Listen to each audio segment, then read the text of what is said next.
Apologies to the Divine Feminine from a warrior in transition. I apologize for my inability to distinguish the benevolent warrior from the heartless warrior, a reflection of my own confusion dealing with the battlefields of yore. When I opened my heart too wide, I was vulnerable to attack from warring factions. I was conditioned to believe that I had to stay rigid, focused, prepared for any eventuality, in the desire to protect myself and others from attack. But I went too far, and closed too tight, and eradicated the bridge between our hearts. I am seeing this now, and I am sorry. I apologize for my perpetual absence, a reflection of my own inner absence, my inability to connect from a heart jammed tight by unresolved emotions that I did not have the tools to work through. I still lack many of these tools, but I am open to their emergence. I apologize for my inability to distinguish relationship from war. Like a warrior in enemy territory, I would sneak in and out of your life in the night, plundering and selfishly taking what I needed, then crawling back to the other side of the abyss with the spoils.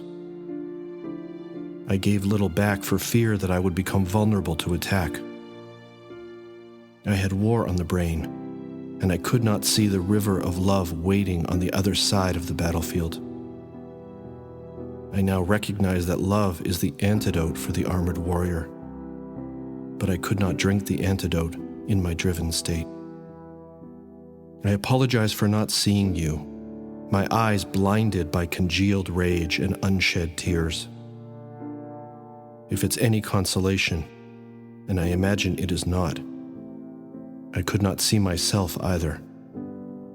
I saw only that which served my hypervigilance, my warrior focus. My mirror was a battlefield.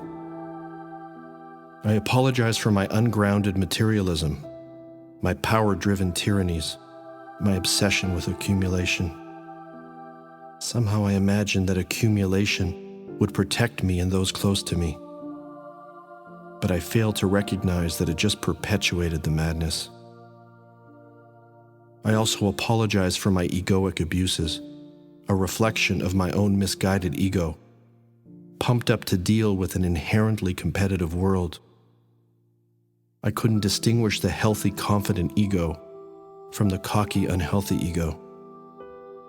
I went much too far in the wrong direction. I apologize for a sexuality that was objectifying and disconnected from the heart. I know you long for real intimacy, a merging of our souls along the heart-genital highway. But there were too many defenses around my heart, and no bridge could form between our souls. There were moments when your loving ways freed me from my body masks, but I had no template to stand in that heart fire. I'm sorry for this, for I know that the path you longed for was the path to God. I apologize for my horrifying acts of violence, a reflection of my own congealed rage, my own inability to distinguish real enemies from friends. There are no words that can undo what I have done in those moments of madness. I know this. I do. I would hide my face in shame, but that won't make things better. I need to own my misdeeds and then find a way to believe in my capacity to move from a more loving place.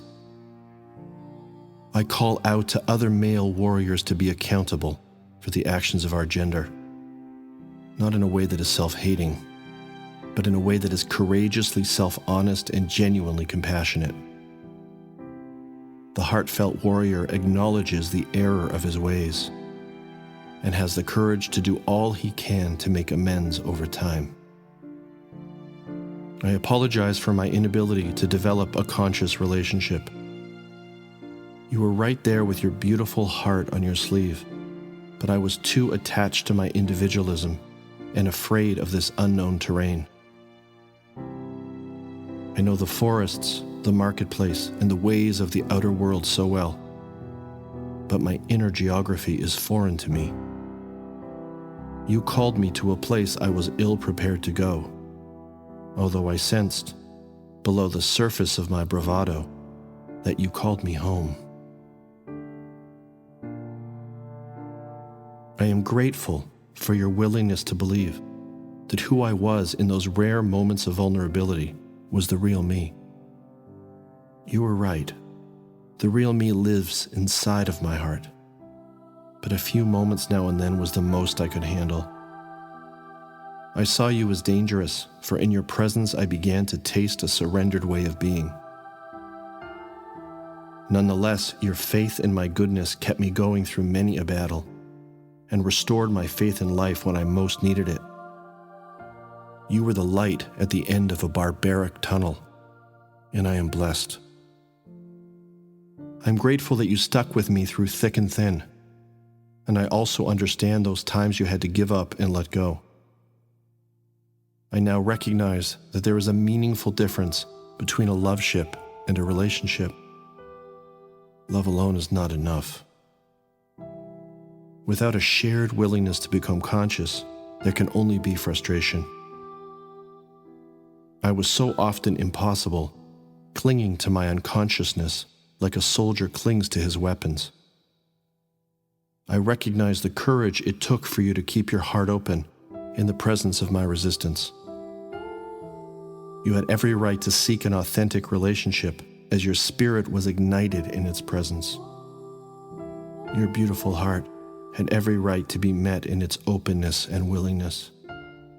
I am grateful for the time you gave me, a moment's respite from the hiding places I mistakenly called home. I am grateful for grandmother, for no one saw my tenderness more clearly. I'm grateful for mother, for choosing to bring me into being and for nourishing my body until I could find my feet. I'm grateful for Mother Earth, for grounding my expansion and enlivening my spirit. I'm grateful for the Divine Mother, the real mother of us all. I now feel her divine presence so close. Fiercely compassionate, she was always right here, breathing life into me, holding me safe. I sit in her lap as she breathes me. I look forward to the day when the only thing that ignites relationship is two souls calling out to one another, two soul hearts beating in the same direction, a whisper of longing that bridges one essence to another. I want you not because it gratifies my ego, not because you are outwardly beautiful, but because your very presence invites my God self out of hiding. I want to touch you with my heart on my sleeve, to know chemistry between us that is not gender identified, but that is essence sourced. Love's liquid lava flowing from the heart to the genitals to the great beyond. In this love-struck world, relationship will always be experienced as spiritual practice, a devotional expression of our God self. I had always believed that sensitivity is impossible to hold to in a harsh world. Yet in this moment, I feel sensitive, but without the fragility. I'm still wearing armor, but there's a shift in the direction of my intensity. I can linger in the heart space a little longer than I once could. I am softening in places. After so many lifetimes with weapon in hand, a tenderling warrior is being birthed in the core of my being. He is confused, but he intuitively knows that this is the way home. Please don't give up on me or my fellow warriors. Forgive us our misdeeds, or at the least be open to the possibility that we will change as the trail expands to meet our shifting intentionality. The day will come when our warrior spirit loses its harsh edge and comes into alignment with benevolent action. Some of us are already there, and many more of us will follow. The road to transformation is dependent on a bridge between genders, a benevolent bridge that celebrates our differences with respect and kindness. That work must begin with healing the rifts along the gender continuum, working hard to heal the collective heart until one day we can stand on a bridge across forever, hands held together, hearts open and alight, embracing the sacred masculine and divine feminine living at the heart of us all. I will meet you there. May you feel the love of the Divine Mother crashing down on your heartfelt shores, graciously lifting you up above the madness of the world, nestling you in the grateful arms of those you have nurtured. Those of us who have received your blessings may not always acknowledge it, but your acts of love have landed within us, growing us stronger and infusing us with love's light. Thank you.